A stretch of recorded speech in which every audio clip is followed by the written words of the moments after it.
Hello friends, இன்னைக்கு நம்ம பார்க்க போகிறது சாப்டர் அனிமே சீரிஸான reincarnated with appraisal ability season 1 episode 2 தான் இன்னைக்குள்ள வீடியோவில் பார்க்க போகிறோம். இந்த அனிமேவோட ஸ்டோரி லைன் ரொம்பவே டிஃப்ரெண்ட்டாகவும் அந்த நேரத்தில் சூப்பராகவும் இருக்கும். பட் இதில் நிறைய டீட்டெயில்ஸ் இருக்கிறதுனால நான் மாடிஃபை பண்ணி உங்களுக்கு புரியுற மாதிரி எக்ஸ்பிளைன் பண்ணுறேன். ஸோ கதையை ரொம்பவே பொறுமையாக வாட்ச் பண்ணுங்க. சரி வாங்க நம்ம பலப்பலன் பேசாமல் இன்னைக்குள்ள கதைக்குள்ள போகலாம். இன்னைக்கு நம்ம பார்க்க போகிறது reincarnated with appraisal ability season 1 episode 2 leadership, prowess, ingenuity, diplomacy, அப்புறம் ஆம்பிஷன். இந்த மாதிரி நியூமரிக்கல் ஸ்டேட்டஸை மற்ற பீப்புளோட நேச்சுரல் டேலண்ட்டை என்னால் ஸ்டேட்டஸ் ஃபார்மில் பார்க்க முடியும். என்னோட இந்த அப்ரைசல் எபிலிட்டியை யூஸ் பண்ணி வரப்போகிற வாரில் எப்படி நான் சர்வை பார்க்க போகிறேன் அப்படின்னு நம்ம ஹீரோ யோசிக்கிறான். சோல்ஜர் ஒர்க்கை மட்டும் பண்ணாமல் ரீட்ஸ் வந்து மற்றவங்களுக்கும் ஹெல்ப் பண்ணுறான். ரீட்ஸ் இந்த வீட்டுக்கு வந்து பல மாசங்கள் ஆயிடுச்சு. இருந்ததை விட ரீட்ஸ் இப்போ ரொம்பவே ஸ்ட்ராங்காகவும் டேலண்டடாகவும் மாறிட்டு இருக்கான். டொமைனில் இருக்கிற மக்களும் சரி, வீட்டில் இருக்கிற மக்களும் சரி அவனை ஏற்றுக்கிட்டாங்க. ரீட்ஸ் உண்மையிலேயே ரொம்ப ஸ்ட்ராங்காக இருக்கான்ல, அவன் கொஞ்சம் ஹேண்ட்ஸமாகவும் இருக்கான், மைடு பேசிட்டு போயிட்டு இருக்காங்க. ரீட்ஸ் அவன் கற்றுக்கிட்ட விஷயங்களை வந்து நம்ம ஹீரோக்கும் சொல்லி கொடுக்குறான். இந்த சம்மர் ஃபோர்த்தோட 7 கிங்டம் பற்றி அவன் எக்ஸ்பிளைன் பண்ணுவோம். இதெல்லாம் ஆல்ரெடி நானே ரீட் பண்ணி கண்டுபிடிச்சிட்டேன் நம்ம ஹீரோ சொல்றான். இந்த என்டையர் கிங்டம் ஆனதாஸ் அப்படிங்கிற ஒரு கிங்கோட கண்ட்ரோல்ல தான் இருக்கு அப்படின்னு சொல்லி அவன் எக்ஸ்பிளைன் பண்ணிட்டு இருக்கவும் வேற ஏதாச்சும் புது டீடைல் இருக்கான்னு நம்ம ஹீரோ கேட்கறான். இப்போ கரண்டா இருக்கிற 7th பிரின்ஸ் ஒரு 8 வயசு பையன். அவனை டம்மியா சீட்ல உட்கார வச்சு ரிட்டைனர்ஸ் தான் த்ரோனை கண்ட்ரோல் பண்ணிட்டு இருக்காங்க. இதனாலேயே லோக்கல் அத்தாரிட்டியும் பவருக்காக ஃபைட் பண்றாங்க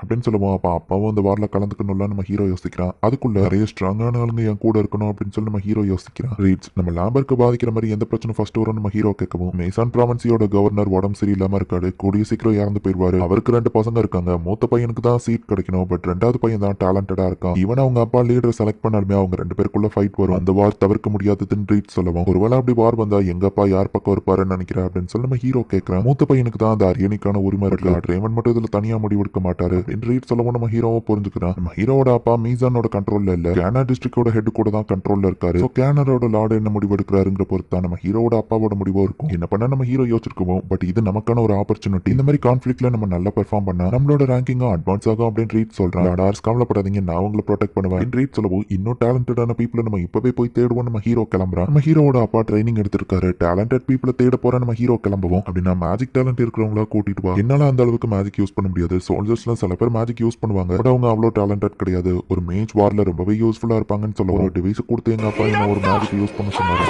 நான் ட்ரை பண்ணி பார்த்தேன். அதுக்கப்புறம் அவர் என்ன அதை ட்ரை பண்ணவே சொல்லல. எனக்கு மேஜிக் டேலண்ட் இல்ல, நான் புரிஞ்சுக்கிட்டேன் அப்படின்னு நம்ம ஹீரோ யோசிக்கிறான். வா ரீட்ஸ், நீ குதிரையும் நல்லா ஓட்டுறியா அப்படின்னு நம்ம ஹீரோ கேட்கறான். ஸோ ஒரு மேஜிக் டேலண்ட் இருக்கிற ஆளா கூட்டிட்டு வரணும் அப்படின்னு சொல்லி நம்ம ஹீரோ யோசிச்சுட்டு கிளம்புறான். இப்போ அந்த கனார் டிஸ்ட்ரிக்ட் தான் வந்திருக்காங்க. இந்த இடத்தோட பாப்புலேஷன் 50,000 ரேட் சொல்லவும் லேம்பர்க்கோட 5 மடங்கு அதிகமா நம்ம ஹீரோ பாக்குறான். அங்க இருக்கிற லார்டோட கேசலும் ரொம்ப பெருசா இருக்கு. மக்கள் எல்லாருமே ரொம்ப வெல்த்தியா தெரியுறாங்களே நம்ம ஹீரோ பார்த்துட்டு இருக்கான். நிறைய மக்கள் இருக்காங்க, டேலண்டட் பீப்புள் கிளப்பாங்க. நம்ம ஹீரோ செக் பண்ணி பார்த்தா எல்லாரோட ஸ்டேட்டஸுமே ஆவரேஜா தான் இருக்கு. முடிஞ்ச அளவு நம்ம ஹீரோவும் செக் பண்ணி பார்த்துட்டு டயர்டா உட்காந்துருக்கான். டேலண்டடா யாரும் இல்லையா அப்படின்னு ரீட்ஸ் கேட்குமா, ஆமா நம்ம ஹீரோ சொல்றான். ஈவன் சில பேர்கிட்ட ஹை ஸ்டேட்டஸ் இருந்தாலும் கரெக்டான ஆட்டிடியூட் இல்லைன்னா அது பிரோஜனம் இல்லை. சரி இவ்வளவு தூரம் வந்துட்டோம், கடையெல்லாம் சுத்தி பார்ப்போம் அப்படின்னு ரீட் சொல்லவும் சரி நம்ம ஹீரோவை சுத்தி பார்க்க போறோம். சில புவரான பீப்புளும் அந்த இடத்துல இருக்கிறது நம்ம ஹீரோ பாக்குறான். லார்ட் ஆர்ட்ஸ் என்னாச்சு அப்படின்னு நம்ம வந்து பார்க்கவும், லார்ட் ஆர்ட்ஸ் எனக்கு புரியுது நீங்க எப்படி ஃபீல் பண்றீங்கன்னு. வெல்தி பீப்புள் இருக்கிற இடத்துல பாவர்ட்டியும் இருக்கதான் செய்யும். நீங்க என்ன சேவ் பண்ண நினைச்ச மாதிரி அவங்களையும் சேவ் பண்ண நினைக்கிறீங்கன்னு புரியுது, பட் இப்போ நம்மளால எதுவும் பண்ண முடியாது அப்படின்னு சொல்லி ரீட் சொல்லவும், கண்டிப்பா ஒரு நாள் நான் ஒரு ஸ்ட்ராங்கான டொமைனை கிரியேட் பண்ணுவேன், அந்த இடத்துல யாரும் இந்த மாதிரி கஷ்டப்பட மாட்டாங்க அப்படின்னு நம்ம ஹீரோ நினைக்கிறேன். மேபி நான் சொல்றது கேட்கறதுக்கு முட்டாள்தனமா தெரியல, பட் இந்த மாதிரி இருக்கிறவங்கள தான் நான் டேலண்டடான பீப்புளை தேடணும்னு நினைக்கிறேன், அவங்களுக்கும் வாழ்க்கை கொடுக்கணும்னு நினைக்கிறேன் அப்படின்னு சொல்லி நம்ம ஹீரோ யோசிக்கும். உங்களுக்கு சர்வ் பண்றதுல நான் பெருமைப்படுறேன் அப்படின்னு ரீட் சொல்றேன். சின்ன பொண்ணு இவங்களை நோட்டீஸ் பண்ணிட்டு போயிட்டு இருக்கா. ஈஸ்டான சாப்பாடா நம்ம ஹீரோ பார்க்கும்போது நீ பெட்டா வளர்க்கணுமா, இந்த எக்க வாங்கிக்கோ அப்படின்னு சொல்லிக்கிறேன். சூப்பர், ஒரு 3 முட்டை தாங்க அப்படின்னு நம்ம ஹீரோ கேட்கறான். என்ன தைரியம் இருந்தாலும் ஆர்சையை ஏமாத்த ட்ரை பண்ணுவேன். நார்தன் கான்டினென்ட்ல பனி அதிகமாகி லாஸ்ட் இயர்ல இருந்து அவங்க கூட ட்ரேடிங்கே இல்ல. டிராகன் எக்ஸ் எல்லாம் ஹை டெம்பரேச்சர்ல மட்டும்தான் ஹேட்ச் ஆகும். ஒன்ன மாதிரி ஒரு சாதாரண கடையில டிராகன் எல்லாம் விற்க வாய்ப்பே இல்ல. ஆர்சனல் ரீஜன்ல இருந்து வந்த லிசார்டுக்கு டிராகனுக்கு விற்க பாக்கியா. லார்ட் ஆர்சன் ஏமாத்தினதுக்கு மரணம் தான் உனக்கு தண்டனை அப்படின்னு ரீட் சொல்லவும், ரீட்ஸ் அவனை விட்டுருந்தா இனிமே இந்த மாதிரி ஏமாற மாட்டேன் அப்படின்னு நம்ம ஹீரோ சொல்றான். லார்ட் ஆர்சன் மன்னிச்சிருங்க, சுத்தி இருக்கிறவங்களை பத்தி நான் யோசிக்கல அப்படின்னு ரீட் சொல்லவும், இனி நான் ஏமாறாம கேர்ஃபுல்லா இருக்கணும், இல்ல என்னால எவனாச்சும் செத்துருமா நம்ம ஹீரோ நினைக்கிறான். இப்போ ஃபுட் எல்லாம் வாங்கி அவங்க 2 பேரும் ஜாலியா உட்காந்து சாப்பிட்டுட்டு இருக்காங்க. ஐ கேண்டி ஷாப் அப்படின்னு சொல்லி நம்ம ஹீரோ கேண்டி வாங்குறதுக்கு போறோம். ஃபாலோ பண்ண அந்த பொண்ணு நம்ம ஹீரோட பர்ஸ் அடிச்சுட்டு போயிருந்தா.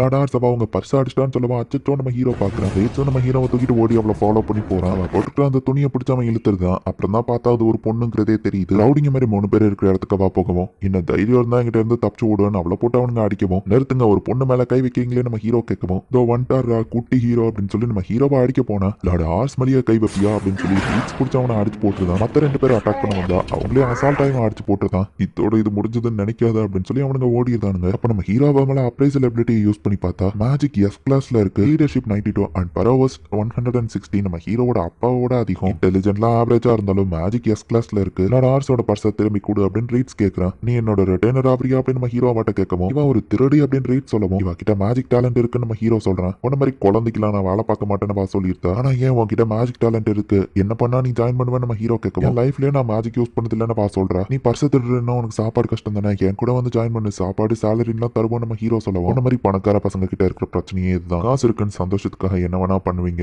எங்களை மாதிரி ஏழைங்களோட கஷ்டம் உங்களுக்கு புரியாது அப்படின்னு சொல்லவும், நான் அந்த மாதிரி பையன் கிடையாது, உன்ன மாதிரி ஆளுங்களும் நல்லபடியா வாழணும் தான் ஒரு நாள் நான் டவுன் அமைக்கிறதுக்கு உன்னோட ஹெல்ப்பை கேட்கறேன் அப்படின்னு நம்ம ஹீரோ சொல்லவும், ஒரு நாள்னா அந்த ஒரு நாள் எப்போ வரும், அது வரைக்கும் எல்லாரும் கஷ்டப்பட்டு தானே இருக்கணும், அந்த ஒரு நாள் வர்ற வரைக்கும் இங்க இருக்கிற எல்லாரும் செத்தே போயிருவாங்க, இந்த மாதிரி போரான ஆளுங்களை ரெட்டினரா வச்சாதான் நீ ஸ்ட்ராங்கா தெரிவா, அதுக்கு தானே என்ன கூட வச்சுக்கிட்ட பாக்குறேன்னு கேட்கவும், என்னதான் இருந்தாலும் நீ திருநதை என்னால அக்செப்ட் பண்ண முடியாது, லார்ட் ஆர்ஸோட பர்ஸை திரும்பி கொடு அப்படின்னு ரீட்ஸ் கேட்கறான். 3 பேர்ட்ட இருந்து என்ன காப்பாத்திருக்கீங்க, சரி நம்மளும் பர்ஸை கொடுக்குறேன். அந்த 3 பேரும் ஏன் ஒன்னு அட்டாக் பண்ணாங்க நம்ம ஹீரோ கேட்கவும், அவனுங்க ஸ்லேவ் ட்ரேடர்ஸ் என்ன பிடிச்சி விற்க பார்த்தாங்க, நான் தப்பிச்சு வந்துட்டேன், நான் வர அழகா இருக்கேன், சோ நிறைய காசுக்கு போவேன்னு சொல்லவும், தப்பிச்சு வந்துட்டேன்னா இங்க இருந்து தூரமா போக வேண்டியதுன்னா ஏன் இன்னும் இங்க இருக்க நம்ம ஹீரோ கேட்டா, அதுல சின்ன பசங்க அவளை நம்பிதான் இருக்காங்க, இந்த அனாதை குழந்தைங்களுக்குலாம் அவதான் சாப்பாடு போடுறா, இவங்களை விட்டுட்டு என்னால போக முடியல அப்படின்னு சொல்லவும், சரி நீ என்னோட ரிட்டைனரா இருக்க வேணாம், ரீட்ஸ் என் பர்ஸை கூட அப்படின்னு சொல்லி அந்த பர்ஸை நம்ம ஹீரோ அவகிட்டயே திரும்ப கொடுக்குறேன், அதுக்கு எதுவும் கேட்க கூடாதுன்னு சொல்லவும், நான் எதுவும் கேட்க மாட்டேன் நம்ம ஹீரோ சொல்றேன், அவ டேலண்டடா இருந்தாலும் இந்த பசங்கிட்ட இருந்தா அவளை எனக்கு பிரிக்க மனசு வரல அப்படின்னு நம்ம ஹீரோ இப்ப அங்க இருக்கிற ஒரு ஹோட்டல்ல தங்க டேலண்டடான பீப்புளை தேடி நம்ம ஹீரோ வந்திருப்பான், பட் யாரோ கிடைக்கல, நம்ம ஹீரோ சோகமா உட்காந்துருக்கான்,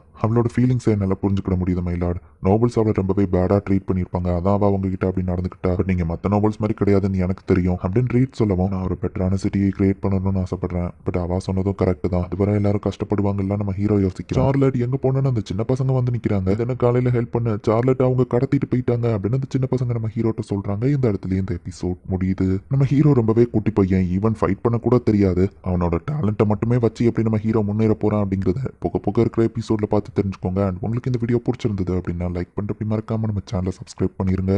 தேங்க்யூ ஃபார் வாட்சிங். பாய் கைஸ், நெக்ஸ்ட் எபிசோட்ல மீட் பண்ணலாம்.